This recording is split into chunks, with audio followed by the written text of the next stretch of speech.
mahasiswa. Setelah di bab 1 kita memahami mengapa riset bisnis itu penting, hari ini di bab 2 kita akan menyelami bagaimana riset modern itu bisa terjadi. Kita akan fokus pada sistem informasi dan manajemen pengetahuan. Ini adalah tulang punggung teknologi yang memungkinkan perusahaan mengumpulkan, mengolah, dan memanfaatkan data dalam skala yang luar biasa.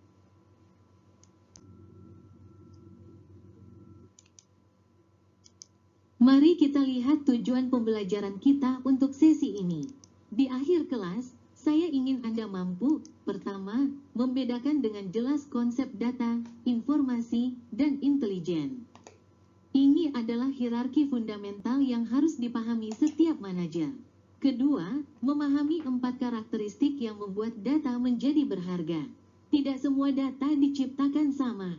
Ketiga, mengetahui tujuan riset dalam membantu operasional bisnis sehari-hari. Keempat, Anda harus tahu apa itu sistem pendukung keputusan, DSS, dan apa fungsinya. Dan terakhir, mengenali kategori-kategori utama dari database yang digunakan dalam bisnis.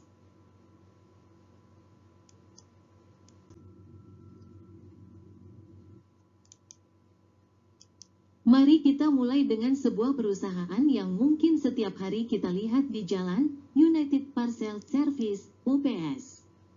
UPS adalah perusahaan pengiriman paket terbesar di dunia, mengirimkan jutaan paket setiap hari. Bayangkan kompleksitasnya, bagaimana mereka tahu di mana posisi setiap paket, setiap saat? Jawabannya adalah sistem informasi yang luar biasa canggih. UPS memiliki sistem pengumpulan dan manajemen data yang terintegrasi. Saat kurir mengambil paket dari Anda, dia memindai barcode-nya. Sejak saat itu, paket itu dilacak di setiap titik, saat masuk ke pusat sortir, saat naik ke pesawat, saat tiba di kota tujuan, hingga saat kurir membawanya ke depan pintu penerima. Kurir mereka membawa alat genggam yang disebut DIAD, Delivery Information Acquisition Device, yang tidak hanya untuk tanda tangan digital, tetapi juga merupakan alat GPS. Teknologi yang mereka gunakan disebut telemetri, yang menggabungkan GPS dengan informasi paket. Ini memungkinkan UPS untuk mengoptimalkan rute pengiriman secara real-time untuk menghemat bahan bakar, memprediksi waktu kedatangan dengan akurat, dan menemukan paket yang hilang dalam hitungan menit. UPS bukan lagi sekadar perusahaan truk dan logistik, mereka adalah perusahaan teknologi yang kebetulan mengirimkan paket. Ini adalah contoh sempurna bagaimana sistem informasi menjadi inti dari keunggulan kompetitif.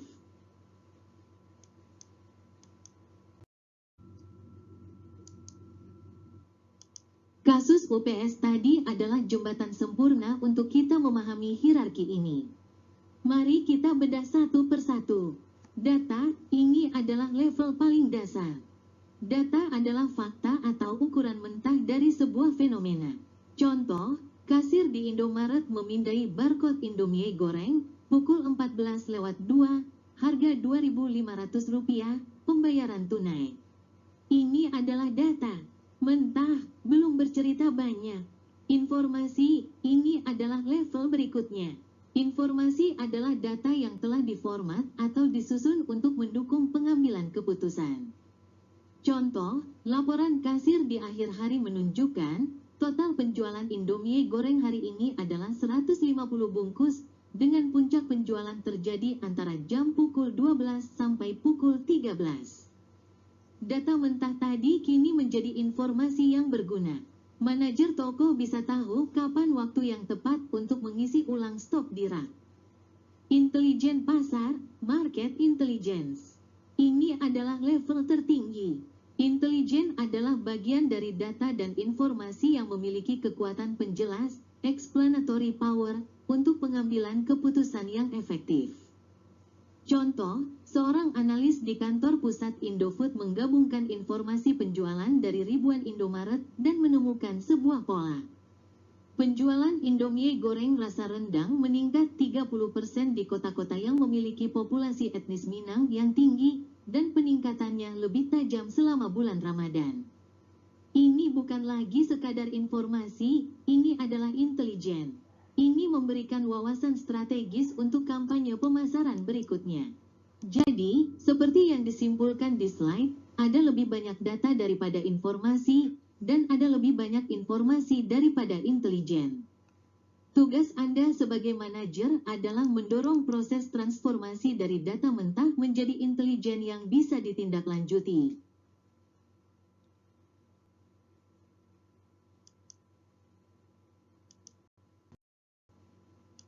Tidak semua informasi itu berguna.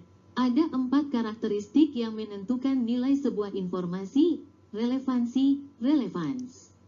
Seberapa berkaitan fakta-fakta ini dengan situasi yang sedang dihadapi? Jika Anda manajer pemasaran yang sedang merancang kampanye untuk remaja, data tentang pola belanja pensiunan tentu tidak relevan. Kualitas, quality. Seberapa akurat data tersebut mewakili situasi sebenarnya? Data yang berkualitas tinggi bebas dari bias dan kesalahan. Data survei dari sampel yang tidak representatif akan menghasilkan data berkualitas rendah. Ketepatan waktu, timeliness. Apakah data tersebut cukup baru untuk masih relevan? Data tren konsumen dari tahun 2010 hampir tidak ada gunanya untuk membuat keputusan di tahun 2025. Di dunia yang bergerak cepat, informasi cepat basi. Kelengkapan, completeness. Apakah kita memiliki jumlah informasi yang tepat? Terlalu sedikit informasi membuat keputusan menjadi buta. Tapi, terlalu banyak informasi yang tidak relevan juga bisa menyebabkan analisis paralisis, di mana kita lumpuh karena terlalu banyak data untuk diolah.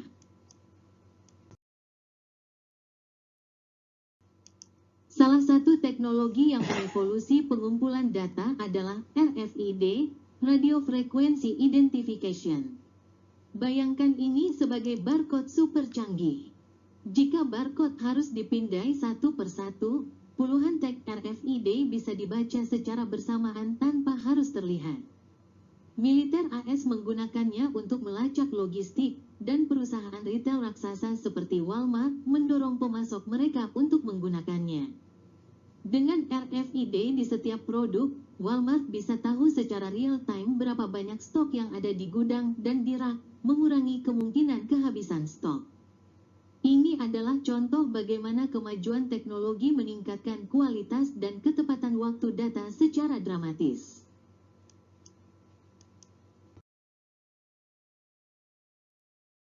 Jika data dan informasi adalah aset, maka pengetahuan, knowledge, adalah level yang lebih tinggi lagi. Pengetahuan adalah campuran dari pengalaman, wawasan, dan data yang membentuk memori organisasi. Manajemen pengetahuan adalah proses untuk menciptakan memori organisasi ini agar mudah diakses. Tujuannya adalah mengubah pengetahuan yang ada di kepala individu menjadi aset milik perusahaan.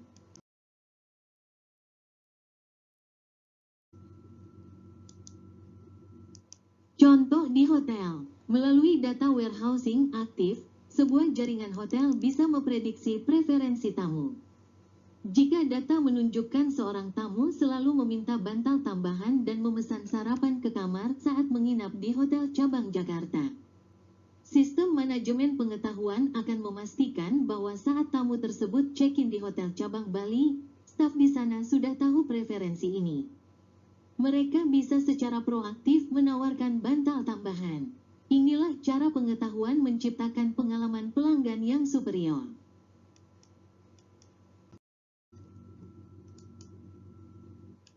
Di era globalisasi, perusahaan membutuhkan sistem informasi global. Ini adalah koleksi terorganisir dari perangkat keras, perangkat lunak, data, dan personel yang dirancang untuk menangkap, menyimpan, menganalisis, dan menampilkan informasi tentang aktivitas bisnis di seluruh dunia secara instan. Sistem ini memungkinkan seorang manajer di Jakarta untuk memantau kinerja penjualan di cabang Singapura secara real-time.